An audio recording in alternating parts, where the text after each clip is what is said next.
Good morning, and welcome to Seattle Atheist Church. Atheist, agnostic, skeptic, whatever you like to call yourself, you are welcome here. At Seattle Atheist Church, we call ourselves an atheist church because you will never hear anything supernatural promoted from the podium. This is our creed. Seattle Atheist Church was founded on the principles of scientific naturalism and secular ethics. Truth claims are attempted here, and we stand ready to revise our thinking in light of new information.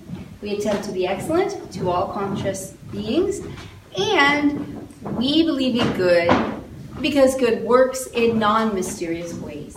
That sounds good to you? Then you are probably in the right place. So this morning, I want to just hit a few announcements. And first, so today after church at 3 o'clock at, the Wayward Coffee House on 65th and Roosevelt, there's going to be games.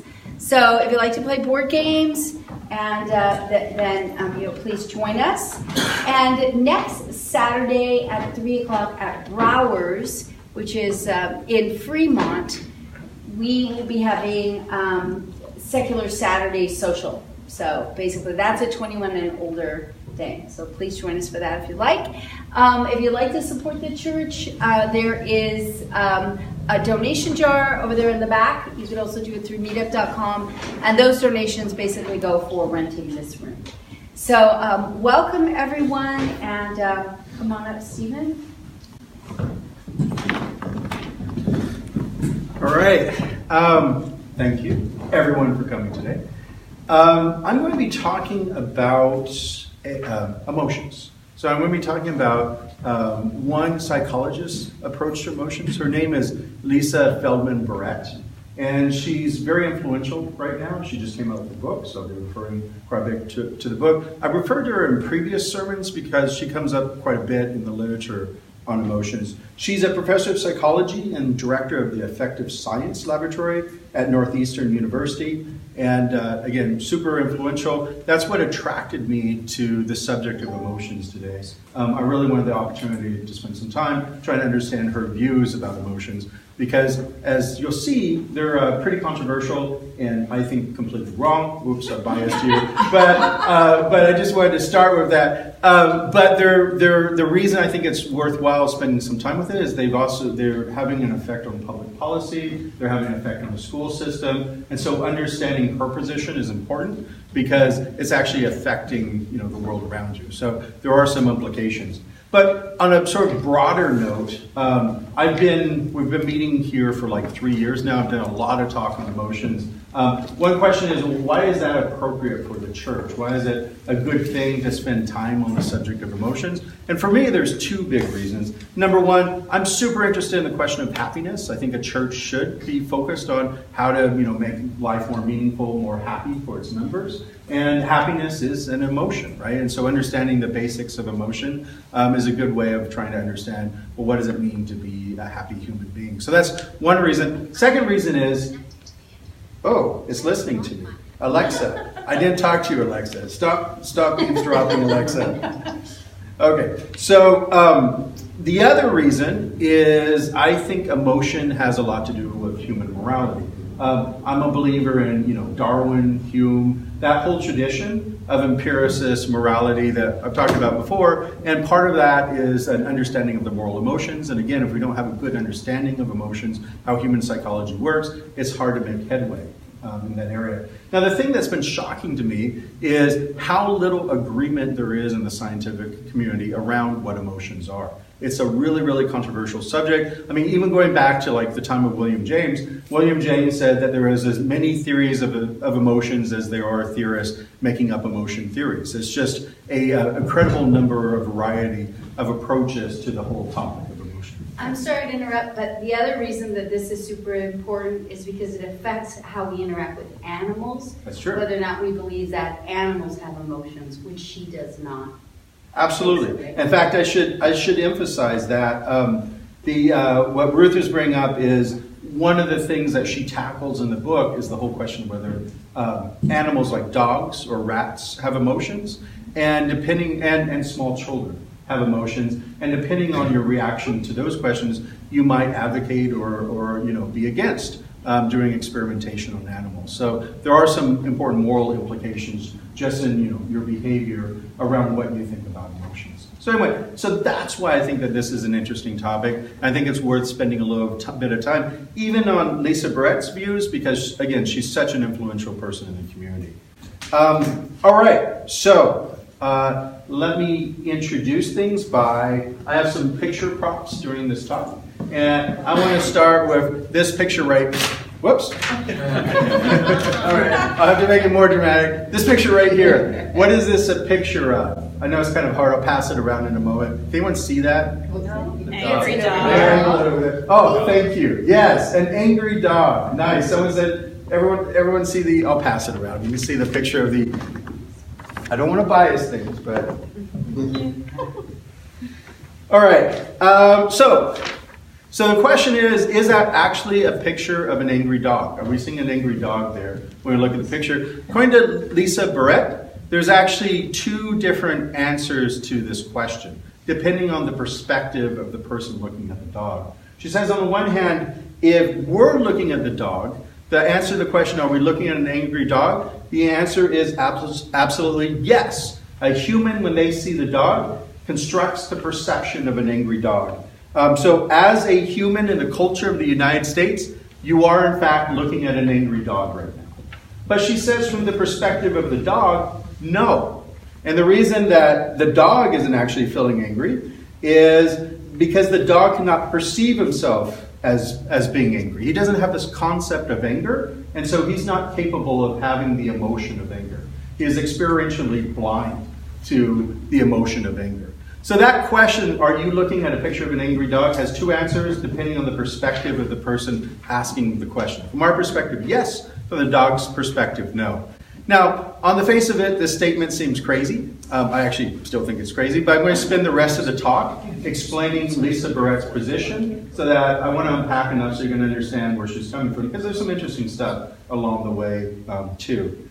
So, let's start by talking about the straw man. The actual position that she's arguing against. And we've spent some time talking about what's called the basic theory of emotions. This is, we've talked about in previous sermons, we've talked about the basic theory of emotion position. But let me give you a quick summary again. Remember, Darwin published 3 books, right? In 1859, he published On the Origin of Species. And that's the book where he laid out his theory of natural selection, evolution by natural selection, and explained how all of life on Earth evolved. That was his first book. And then he waited about 10 years later, and he wrote the super controversial The Descent of Man. And that's when he took his theories of natural selection and turned around and applied them to humans. Because, people were very resistant to the idea that humans were part of the rest of life on Earth. In that book, his main argument was that humans are not different in kind, they're only different in degree from other animals on Earth. That was the main focus of his argument. And he spends a lot of the time talking about how can human psychology be explained through the theory of natural selection. Now, he actually wrote so much about human psychology that he couldn't fit it in that book. So he broke off and created a second book they published a year later, after The Descent of Man came back out, called The Expression of Emotions in Man and Animals. And that's the book where he focuses specifically on the topic of emotions, because he wants to show that human emotions can be explained through the theory of natural selection. So that became sort of the basis for the biological explanation of emotions. We share the same emotions in the book. He explains how we share the same emotions with other animals, like the whole expression of anger, the baring of the teeth, and all of that is something that we share with dogs and wolves. And an angry person kind of looks like that angry dog I'm passing around. We show expressions in the same way. But he wanted to establish something stronger. What Darwin did, and this was groundbreaking at the time, he decided he would show that emotions were universal by sending off a questionnaire all around the world. So he sent off this questionnaire to missionaries, to friends who were in different countries. He sent it off to Australia, New Zealand, Malaysia, China, Ceylon, which is Sri Lanka now, Southern and Western Africa, and North and South America. And in the questionnaire, he asked questions like, here's one of the questions, Is astonishment expressed by the eyes and mouth being open wide and by the eyebrows being raised? So there are a list of questions like this. He collected all the answers together, and he concluded from that, the young and the old of widely different races, both with man and animals, express the same state of mind by the same movements. So his big conclusion in the book is that there's this unification not only among all the people on Earth, there's a universal expression of human emotions, but also among animals. And Darwin went as far as to say that even insects could have emotions, bees could have fear, and things like that. So he wanted to say that this was just a universal characteristic of life. Okay, so that was Darwin's book. Later in the 1970s, Paul Ekman. Do any of you guys watch Lie to Me? Yeah, Lie to Me. Oh, that's a great show. The character in that show is based on Paul Ekman. So he's great. He always goes around the show looking like this and trying to detect people lying all the time. But Paul Ekman actually got his start. He worked on the introduction to a republication of Darwin's The Expression of Emotions in Man and Animals. And then he actually tried to flesh out Darwin's theory by doing a series of experiments that made him super famous. What he did is he came up with a list of 6 universal emotions. And what he did is he created these cards with these pictures of different actors' faces with each of the 6 different emotions. And then he would list the names of the 6 emotions on each of the cards, and he would see how many people could circle the right emotion name for the expression being shown on the card. Does that make sense? So you have 6 cards, 6 different faces, 6 emotions. He'd list out all 6, and he would see whether people would circle the right emotion corresponding to the picture. And then, he'd go around, he'd translate it for different countries, and so he tried to test all over the place. He worked with the 4 people of Papua New Guinea to try to, work with a group that didn't have a lot of access to Western culture to show that, no, these were truly universal emotions. So he did this test everywhere. Okay. Oh, and by the way, 6 emotions were happiness, sadness, surprise, fear, anger, and disgust. Those were the 6 universal human emotions that you can express through facial expressions. Finally, I want to mention Jaak Panksepp. We talked about him before. He's a professor at Washington State University. Unfortunately, he died earlier this year. He died in April. He started a new discipline called affective neuroscience. And he wrote a really great book. It's a long book. It's a good read, though, called The Archaeology of Mind, the Neuroevolutionary Origins of Human Emotions. That came out in 2012, where he tried to show he tried to explain the basic brain circuitry behind the basic emotions. So it's a really interesting book. His emotions cross-cut against the ones that Ekman had. So they're a little different than the ones Ekman have. But again, it was an attempt to try to find a neurological basis for these basic human emotions. Okay, so this is the basic theory of emotions. At this point, it's the sort of established scientific theory, it's the intuitive theory, somewhat. I don't know how many people in this audience, just out of curiosity, how many people in the audience think dogs have emotions? Wow, okay, so it is the one that most people believe in, with the exception of one person. Good for you. Oh no, you too? 2 hands up. 2 hands, all right, so she's doubled her vote. So one cheater in the audience. We definitely have established that dogs have emotions. Okay, so against that evidence, why does Lisa Barrett think that all of this established science is wrong? She criticizes his approach to doing the science, to doing the experiment. So let's talk about the experiment again. So what Ekman did is he created those cards, and he listed off the 6 different emotion names and had them, say which emotions correspond to the picture. He did this all over the world. In Western countries, he found that people chose the expected emotion 85% of the time. In non-Western countries, 72% of the time. So Barrett writes, ultimately, these emotion recognition findings have been so well replicated over the last several decades that universal emotions seem to qualify as one of those rare bulletproof scientific facts, like the law of gravity. So she admits that there's tons of evidence. This has been replicated over and over again. But of course, what she wants to say is, just like the laws of gravity, it can be overthrown if you understand things correctly. So what she wants to argue is that if you make one small change in the experiment, then everything falls apart. So let's talk about the additional experiments she did. Her main complaint is that the cards prime people with a list of 6 emotions to be able to categorize those as the universal emotions. So what she did is she made one small change to the experiment. She allowed people to freely label the cards. So instead of having a list of 6, they could write in what emotion they thought the face had. And in that case, you only get people putting the expected result 58% of the time. So it goes down from 72 or 85% down to 58%.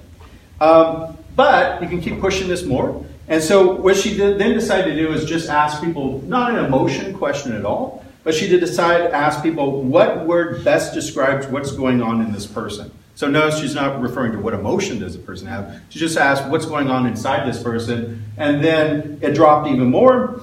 And then, this was interesting, because this gave her a way to start testing this cross-culturally. But what she did is she just created a bunch of pictures with different actors expressing the emotion, and then she asked people to match people who were having the same emotion. So there's no concepts or words involved at all. It was a simple matching exercise. And in that case, she only got 42% of people making the expected match. So she'd ask, she'd say, hey, here's the pile of cards, here's the faces, match people with the same emotion on their face with no listing of the words on it. Finally, Lisa Barrett sent one of her students off to Africa to the Himba group, which did not have a lot of contact at the time with Western culture, to see how they did with the same experiment. She first had them sort out the faces by just the actor, right? So she asked them put all the pictures of the same actor in the same pile. They're able to do that perfectly, and then she asked them to go ahead and now match by emotion all the different faces. And this is the results that she got. Quote, they placed all the smiling faces into a single pile, and most of the wide-eyed faces into a second pile, but then made many different piles with mixtures of the remaining faces. If emotion perception is universal, then the Himba subject should have sorted the photographs into 6 piles, right? Corresponding to 6 emotions. When we asked our Himba subjects to freely label their piles, smiling faces were not, quote, happy, but, quote, laughing. Wide-eyed faces were not, quote, fearful, but, quote, looking. In other words, the Himba participants categorized facial movements as behaviors rather than inferring mental states or feelings. Overall, our Himba subjects showed no evidence of universal emotion perception. So again, Barrett's main complaint here is she says the only reason Ekman's experiments work is because he primed them with Western cultural concepts of emotions. And that's what caused them to categorize emotions in a certain way. And as soon as you take away that priming, as soon as you take away any introduction of words or concepts around what the emotions are, then you lose all that agreement that you had prior in the Ekman studies. All right. Yes, Nikki. Has anyone tried another modification where you provide 5 or 7 or 4 categories? Yeah, to see how, that's an interesting question. If people are bucketing. Right, yeah. Yes, let's save this for the discussion because there's a lot of complaints that you can throw into here around like granularity of emotions and what they're actually comparing. And yes. So good question. So Lisa Barrett wants to, so again, she's against this basic theory of emotions. She doesn't think emotions are universal. She wants to defend something she calls the constructed theory of emotions. And let me introduce this idea. It's a little complicated because there's a lot of different ideas that she throws in here behind. It's kind of a long book. And so she has a lot of different discussions of things. So I'm going to try to focus on her most important argument here. But imagine you're walking through a forest and you come across a snake, right? And you see the snake, you go running away in fear. That's your experience. That's a fear experience, right? You have that running into a snake and you go running away in fear. So there's a folk theory about exactly what happens in this situation. And this is a folk theory based on what Lisa Barrett calls an outdated understanding of the way that the human brain works. According to this folk theory, the stimulus response kind of reactive theory to the situation, what we think happens in that case is you're walking along blissfully in the forest And then these neurons in your visual cortex goes firing off because you see the shape of a snake. That information goes up into your cognitive center in your brain or emotional center. That causes some other neurons that triggers them to fire off. And then that fires off some motor neurons. And then you start running away.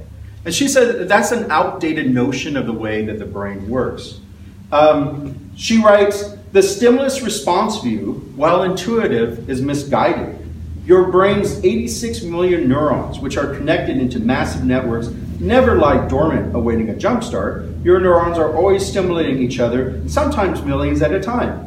Given enough oxygen and nutrients, these huge cascades of stimulation, known as intrinsic brain activity, continue from birth until death. This activity is nothing like a reaction triggered by the outside world. It's more like breathing, a process that requires no external catalyst. So the idea here is that there's these groups of neurons that constantly fire together. These are called intrinsic networks. And what these intrinsic networks are doing are continuously making predictions about incoming stimuli from both the external world and the internal world. And what they're doing is they're making predictions about it, they're modeling it, and they're trying to do a match against it. And her claim here is that it's wrong to think of the way the brain works as a bunch of stimulation going through, your visual cortex up into your brain, and then you form a concept out of it. That's more of a, that's a reactive model of the brain. She says the right way to think about how the brain works is it constantly has a model of the world, or actually, thousands and thousands of different models that's using to make predictions about the stimulus that will hit your visual cortex. And the reason that this distinction is important is, it's us constantly making predictions about the external world rather than the external world affecting us and causing us to build our concepts. She backs this up by pointing out that the way the visual cortex is connected to the rest of the brain, there's far more connections coming from other regions of the brain to the visual cortex rather than the other way around, than from the visual cortex to other regions of the brain. So there's far more prediction going on, where these predictions are being pushed down from these models that are constantly running in your brain to be tested against little testing points in your visual cortex, versus we're getting enough information to be able to build these models in our brain. So that's the sort of constructed theory of perception and constructed theory of memory. All of that is the idea that we have these intrinsic networks that are continuously modeling, building up concepts, making predictions about the world, and then they're being tested against both internal and external stimuli. Does that make sense? Mm-hmm. Kind of weird. Okay. So the right way to think of the snake in the grass situation is that instead of you seeing the snake and that's causing a cascade of neurons to fire, starting in the visual cortex, then going on to your cognitive center, what you're doing is you're constantly making predictions given that environment, and that snake in the grass is confirming one of your predictions, and that's why you have the concept of a snake. You're constructing the experience of seeing the snake in the grass.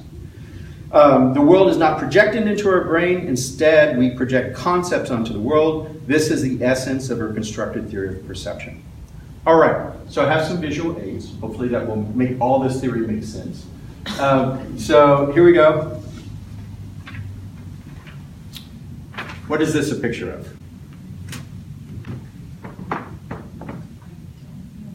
It's an experiment in trees. It's a what? It's an adult one. Picture some experiment you're exposing us to. Some thought experiment. Nice. Islands. Oh, yeah, islands. Someone says islands. A what? A man talking to a woman? All right. Okay. Now, I'm going to alter your mind forever. So if you want to leave the church now, this is your last opportunity, because there's no way after I do this you can ever take it back. All right.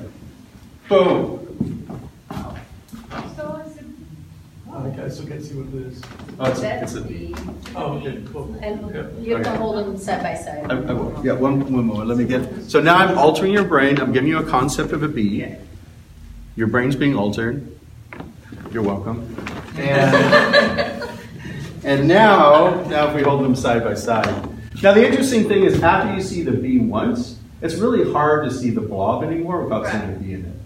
For normal human beings. Well, it's the photo phone. If you had it on like a computer. That's right. Yeah. Oh, right. Yeah. Sure. You still don't see it? No. Did you see the B, the actual B on the left? What? And You can see it. If you flip the colors black and white, then this one on this side. you think it would work better? Yeah. Is it Basically the same thing with different colors. Yeah. Well, Yeah. Right. All right. So this is supposed to be an illustration of once you have this concept of a bee, now whenever you have that random bunch of stimuli, your brain will construct an actual, concept of a bee out of it, because now it has a way to categorize the incoming information, and it matches one of those intrinsic networks, and it creates a bee. Yes. If you say the word bee, Yes. then people draw the outline of the bee on the black and white image. Yes, that's true too. Yeah, you could. Is it? Well, I'm not. Well, so let's wait until we get to the word concept. That's. I don't know. Let's hold off on that. So she wants to claim that, okay, so this whole way of the brain working, she wants to say, hey, it works for memory, works for perception, but it also works for emotions, right? Emotions work the same way. So she talks about, I hate having to pronounce new words, interoception, which is, you have perception, right, of the outside world. You have interoception, which is your perception of what's going on in the body. We talked a little bit about interoception before when we talked about the James Lang theory of emotions, about sort of monitoring everything that's going on in your body. She writes, interoception is your brain's representation of all sensations from your internal organs and tissues, the hormones in your blood and your immune system. So she writes, usually you experience interoception only in general terms, those simple feelings of pleasure, displeasure, arousal, or calmness that I mentioned earlier. Sometimes, however, you experience moments of intense interoceptive sensations as emotions. That is a key element of the theory of constructed emotion. In every waking moment, your brain gives your sensations meaning. Some of those sensations are interoceptive sensations, and the resulting meaning can be an instance of emotion. So, here's the general theory. Affect, your general sort of sense of having a feeling at all, is dependent on interoception, on your monitoring of what's going on inside of your body, right? So you have this constant feeling of affect, and she wants to say that affect is a fundamental aspect of consciousness, like brightness and loudness. So from the moment you're born until you die, when you're sleeping, when you're awake, you constantly have a certain level of affect. Affect has two characteristics. It has a characteristic called valence. That's whether it's a positive or negative effect. So if you're happy, that's a positive valence. If you're unhappy, that's negative valence. And it also has an arousal level, right? Amount of excitement. So those are the only two dimensions that affect has. And you might have seen, if you go to the Seattle city schools, you've probably seen those circumplex diagrams in the walls where they show a circle and they show the different areas of the circle showing your different valence level and your different arousal level. So children can go up and say, hey teacher, I'm feeling, super excited and happy, and they can point over to the, top right quadrant. Or if they're feeling, sort of calm and happy, then they can point to the bottom one. If they're in a bad mood and they feel grumpy and sad and they don't want to do anything, they can point to the bottom quadrant to the left. Or they can point to the top one if they feel really angry and they have a lot of arousal and negativity, then they can point up to that. So this is part of the whole constructive theory of mind. Okay, so you have this basic thing called affect, and it follows you when you're asleep and you're awake through every waking moment. You should think of it, she says, sort of like loudness or brightness or anything. Is just a constant thing that's part of your consciousness. But then what we do is, based off of concepts, we organize all this interoception and the affect into emotions. And the emotions depend on those concepts. What she writes is, without concepts, you'd experience a world of ever-fluctuating noise. Everything you ever encountered would be unlike everything else. You'd be experientially blind, like when you first saw the blobby picture of the bee that I held up earlier. So without your emotion concepts, you would be experiencing no emotions at all. You would just be experiencing like this, like static, like the bee when you first saw it a moment ago. It's the emotion concepts which organize everything. Each time you experience emotion or perceive it in others, you are again categorizing of concepts, making meaning of sensations from interoception in the five senses. This is a key theme of the theory of constructed emotions. All right, so I have another test for you. What is this person feeling right now? Tired. Not necessarily. Sleepiness or anger? Could be singing. Joy. Rage. Could be either rage or joy. Actually, I'm trapped in this piece of paper. All right. Trick question, of course. So this is Serena Williams. She has just won the tennis championship against her sister. If you pulled out, if you zoomed out, you'd see her going like this. And this is the most triumphant moment of her life as she won the tennis championship. So, all right. So again, from her perspective, this is good proof of her theory of constructive emotions, because what she's saying is that you need the right concepts to be able to construct exactly what you're perceiving here. So let me say a little more. She wants to argue that there's no fingerprint for an emotion. And she actually spent a lot of time investigating this. Her team, remember, she runs a lab. They analyzed every brain study of emotions, and they concluded that there was no standard correspondence to any of the standard 6 emotions in the brain. So she says there's no fingerprint in the brain for an emotion, but she also makes a further claim that there's no standard physical manifestation of any of the emotions. And I'm actually in complete agreement with her on this. For example, she writes, in the case of happiness, instances of happiness are highly variable. You can smile in happiness, sob in happiness, scream in happiness, raise your arms in happiness, clench your fist in happiness, jump up and down, doling out high fives in happiness, or even be stunned motionless in happiness. Your eyes might be wide or narrow, your breathing rapid or slow. You can have the heart-pounding, exciting happiness of winning the lottery, or the calm, relaxed happiness of lying on a picnic blanket with your lover. So these are all forms of happiness, and expecting one standard expression of happiness, one fingerprint, as she likes to say, is a mistake. And that's true for the other emotions as well, like fear. Some people, when they get afraid, they just shut down completely and they don't move. Other people go running from the room. People have very different sort of manifestations of the different emotions. So there's nothing that every instance of fear or happiness has in common. So she writes, so what happens in your brain when you categorize? You're not finding similarities in the world, but creating them. When your brain needs a concept, it constructs one on the fly, mixing and matching from a population of instances from your past experience to best fit your goals to a particular situation. And herein lies a key to understanding how emotions are made. So she claims that words, that language, are critical for constructing emotion concepts, because words are the only thing that glues every instance of happiness or every instance of fear or anger together. It's just the word. It's a shared mental construction, and there's nothing in the real world that makes every instance of happiness the same or every instance of fear the same. If we didn't have the word fear or happiness, then those concepts wouldn't exist. That's what she wants to claim. And she backs this up by talking about a study done by Fei Xu and her students. They've demonstrated this experimentally by showing objects to 10-month-old infants, giving the objects nonsense names like wug or dak. The objects were wildly dissimilar, including dog-like and fish-like toys, cylinders with multicolored beads, and rectangles covered in foam flowers. Each one also made a ringing or a rattling noise. Nevertheless, the infants learned patterns. Infants who heard the same nonsense name across several objects, regardless of their appearance, expected those objects to make the same noise. Likewise, if 2 objects had different names, the infants expected them to make different noises. She writes, I don't know about you, but every time I think about this, I find it bloody amazing. Any animal can view a bunch of similar-looking objects and form a concept of them.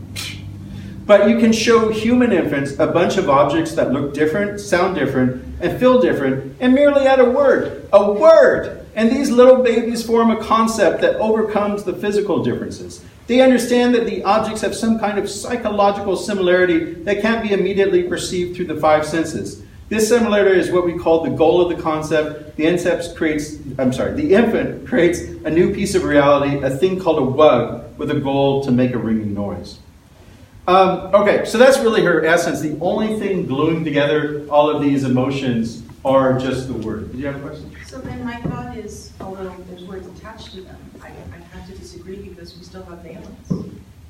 I would posit that people would say happiness is positive regardless of how we experience it, and anger is negative regardless of how we experience it. So that would be the one thing I wonder. I think she would accept that because she wants to say that sort of the valence and the arousal level are sort of the raw sensational ingredients, sort of like colors in visual perception. So she's okay with those because she seems to think that animals and infants do have the affect. They have that raw stuff. I have other problems with what she's saying here, which we'll get to in discussion. But I think it's interesting how she talks about how even the infants could say something isn't a proper wug later on because it doesn't have their expected behavior. So it does seem to be something more going on there than just the word gluing all these things together. But let me get her theory out first, and then we'll discuss it. Barrett believes that different cultures have different emotions. That's not surprising, given that she thinks that emotions are just a cultural construct, right? In fact, she thinks they're dependent on having words and language. So she says, and again, I'm just repeating what she wrote, that fear does not exist in the Kun culture of the Kalahari Desert. So apparently, no one in the Kun culture of the Kalahari Desert ever experiences fear. Wow. So she also talks about some of her favorite emotions that aren't in U.S. culture. Giggle. This one's great. So giggle is that if you're in the Philippines, you can have the emotion of giggle. And that's the urge to hug or squeeze something that is unbearably adorable. So that's giggle. No, you can't understand it. It's a different culture. It's outside of your conceptual scheme. So don't laugh because you don't understand what she's talking about. Voorpret, this is a Dutch word, is pleasure felt about an event before the event takes place. That's a useful emotion. Anticipation? You can't understand the concept. It's from another culture. You Westerner. And then here's my favorite one, age-atori. So this is a Japanese word, and it's the feeling of looking worse after a haircut. So she compares these differences in emotions in different cultures to the differences in color perception. Question. Something in general, I see a trait that I see in her beliefs is that she's playing with some kind of having some hypothesis, and the experiment that supposedly is testing that hypothesis, they don't go together necessarily. I think that's the trait that I'm following, that she's not accurate, that this experiment is exactly, can be derived at this conclusion that tests this hypothesis. The hypothesis is something, and experiment I'm like, how can we derive the conclusion from this experiment? How can we derive that hypothesis? That hypothesis. I think the way that, and again, I don't want to try to represent all of her beliefs, but I think what she's trying to do is she's trying to lay out an overall theory of emotions that tries to fit as many facts and experiments as possible, and say that this overall approach makes more sense than the basic emotion theory. So I'm not going to try to defend this type of relativism because I don't think she has any experiment which establishes it, conclusively. But she's just trying to loosen you up to the idea that perhaps other cultures can have different emotions than we have in Western culture. I just don't think siding, because we, as Mickey pointed out, as a number of people pointed out, we can understand these alternative emotion concepts almost instantly, right? So it's not like they're inaccessible or concepts that we can't understand very quickly. It's like the different words for snow. I mean, it's just these aren't particularly important concepts in our culture. It doesn't come up every day that I worry about bad haircuts, so we don't have necessarily a word directly for that. Apparently it's a big deal in Japan, I don't know. And so, Yeah, so I'm sympathetic to what you're saying. I'm definitely. She tries to provide some more evidence for this by talking about color, right? So color is another example of where people talk about it being constructed in the human mind instead of it existing objectively in nature. She gives the example of, in Russia, they have two words for blue. They have normal blue and then they have sky blue. And so she says if you go to Wikipedia and look at the picture of a rainbow, in the Russian picture of a rainbow, they have an extra stripe for the sky blue because, they have one more color term than we do. So, that's supposed to be an example. Well, maybe people do slice and dice things a little differently. But this is, so you might just think, okay, so people categorize things, but she wants to make a pretty strong claim here. I just want to be clear that she wants to say that without the concept for an emotion, you can't experience the emotion. So there are emotions in other countries that we can't experience. She writes, this brings us to one of the most challenging ideas in this book. You need an emotion concept in order to experience or perceive the associated emotion. It's a requirement. Without a concept for fear, you cannot experience fear. Without a concept for sadness, you cannot perceive sadness in another person. You could learn the necessary concept, or you can construct it in the moment through conceptual combination, but your brain must be able to make that concept and predict with it. Otherwise, you will be experientially blind to that emotion. So let me just get to the summary, so we can get to the discussion on this. To summarize, she's attacking the basic theory of emotion. And again, that's something we've talked about quite a bit over the last 3 years. That was the theory developed by Darwin, Ekman, and Panksepp. She wants to say her basic claim is that that theory of emotion is wrong because there's no standard fingerprint for every emotion. Not every instance of anger has something alike. So there's no real objective sense of anger in the real world. She wants to say that emotions are constructed by our projecting our concepts onto the inner and outer experiences that we have every day, interoception and perception. And she wants to claim different cultures have different emotions because they have different, concepts constructed in their culture. And emotions in particular are dependent on words. That's why Rover can't feel angry. He doesn't have the words for anger. So he can't glue all the concepts, all the instances of anger together. And then finally, that makes her conclude that animals and young children most likely do not have emotions because they have not developed the necessary conceptual framework. But let's stop here and discuss these ideas.